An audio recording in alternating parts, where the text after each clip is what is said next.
oğlum ya. Long year. You used to go to school with you? Primary school? Grew up with you? You.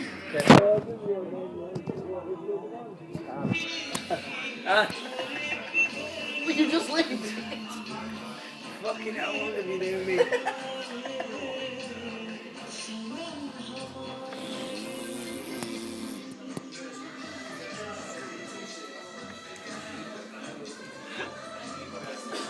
Let me go. Fine, let's take you down. Tell me, you know,